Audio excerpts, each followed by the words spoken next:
Before we start, I want to give you a warning. Some of what I'm going to share will be a bit controversial and even inflammatory, so be prepared that you might not agree with me. And if you don't agree with me, well, you're just wrong.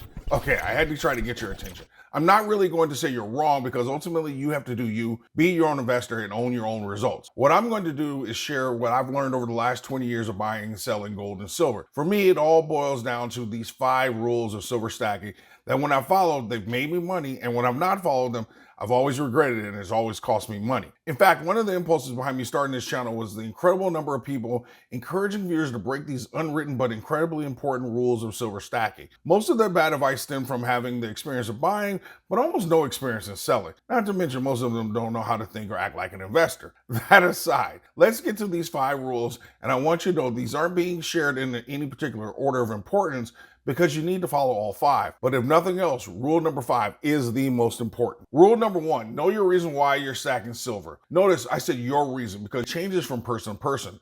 Unfortunately, many people get into the world of silver and gold because they start down a rabbit hole where they learn about all the ills of the dollar and the fiat system. And if you're not careful, this doom and gloom will have you believing the monetary system collapse is imminent, and you will need to convert all your paper into metals right now. They will tell you all the scary stories of countries and times when people had to use metals to survive.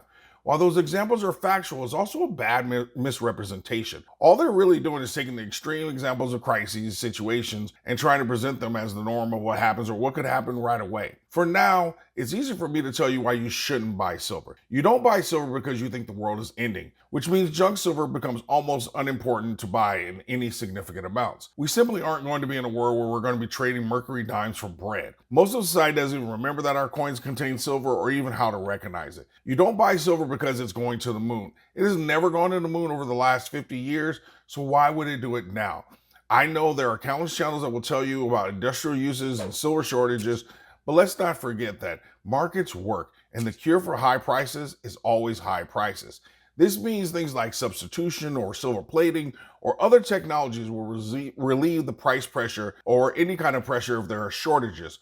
So will scrap recovery and even silver stackers selling because the prices are so high. As a parallel, I will remind you that in the 70s and the 80s, they also said that we were going to run out of oil. Thank God I filled up my truck this morning because, today could be the day we run out of oil. Rule number 2, learn to equate your personal spending to ounces. Without a doubt, the moment you hold an ounce of silver in your hand and you start accumulating it, something changes. It's very primal and instinctual, and in some very real ways, it changes you. Buying silver helps you learn the real value of money, where you find yourself wanting more of the real money as silver and less of the fake or the fiat dollars. This is one of the ways you start to change your money mindset from using paper dollars to accumulate a bunch of worthless material items to using paper dollars to help you accumulate real assets and money. If you allow this change to stick, this will completely change your spending habits. You will find getting out of debt a lot easier, and you will find that the discretionary part of your budget will shift to your silver stacking budget. For example, you'll start to see that $30 dinner bill as an ounce of silver, and then you'll ask yourself, would I rather go out to dinner or add an ounce to my stack?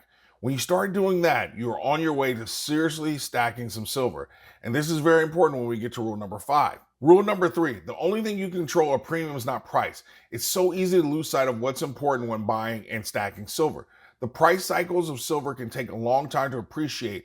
Just look at the price chart. On top of that, many of us will likely hold our silver for years, if not decades, because that's kind of how we're wired as silver and gold stackers. That means you will be buying at different price points during the cycles. And this is why I preach you can't control price, but you can control what you pay in premiums.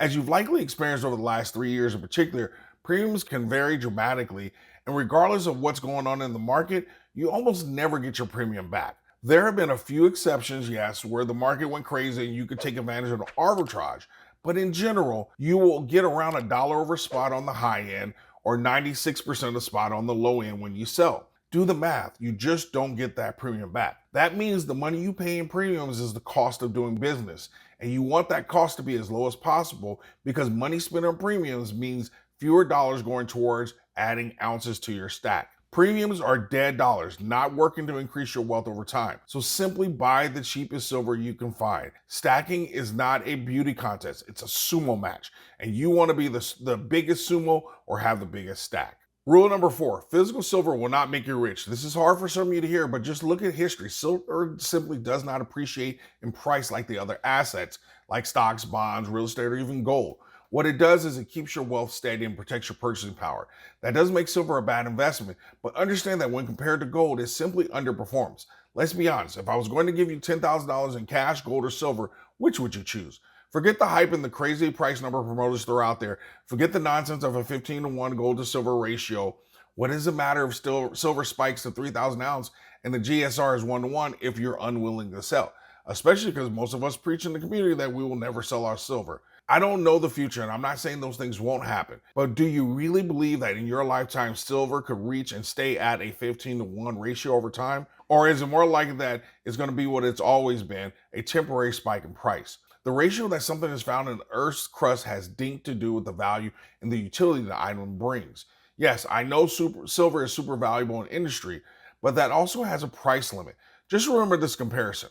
What's more valuable to a landowner, an acre of farmland or an acre of land that can be developed and 18 homes can be put on it at $400,000 each? It's the same acre of land, but its utility or its use is what changes the value dramatically. Silver has an industrial value and a monetary value, and with more than 50% of it being used in industry, which do you think will have the greatest impact on the price long term? Two last caveats. One, if you can catch a silver spike to $100, for example, and you sell, silver could actually make you rich, but you have to be willing to sell. The second caveat is, notice that this rule talks about physical silver. Now, if you want to get rich using silver, it's fantastic at that if you're willing to venture into stocks. That's how all the big boys make their money. It ain't by converting dollars saved into physical metals. David Morgan didn't make his money in silver by saving his way there. He still talks about the silver he purchased at $5 an ounce. In fact, David Morgan talks about using stocks to 5x or more his money and then using some of the profits to buy physical silver for cheaper. Rule number 5, let silver stack and change your financial life. This may be the most important rule. As I mentioned in rule number 1, something about buying physical silver changes you, the way you view fiat dollars, and it makes you want to own real money and real assets. Its incredibly low entry price allows for a feedback loop and a dopamine release that makes saving and investing in silver more tangible and more biologically rewarding than a large majority of investments. You can literally save $30 by not spending money on something, take that savings, walk into a coin shop, and walk out with real money and a real asset. This makes saving and investing tangible, and nothing compares to that when it comes to reinforcing this behavior of investing. This is silver's superpower. This is why everyone should start by buying silver, even if you can afford to buy gold right away. Silver's superpower is being a gateway to saving money, better money management, financial discipline, investing, and ultimately wealth building behaviors. I thank God that I started with silver because silver changed my financial life.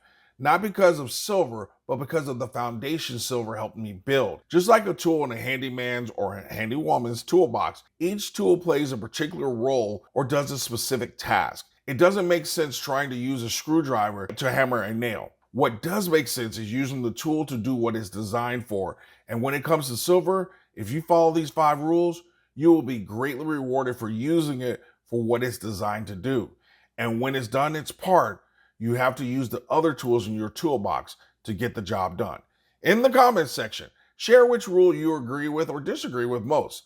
Is there another top 5 rule I should have included? Or simply put an A+ in the comments so that everyone knows that you always stack smarter and never stop learning.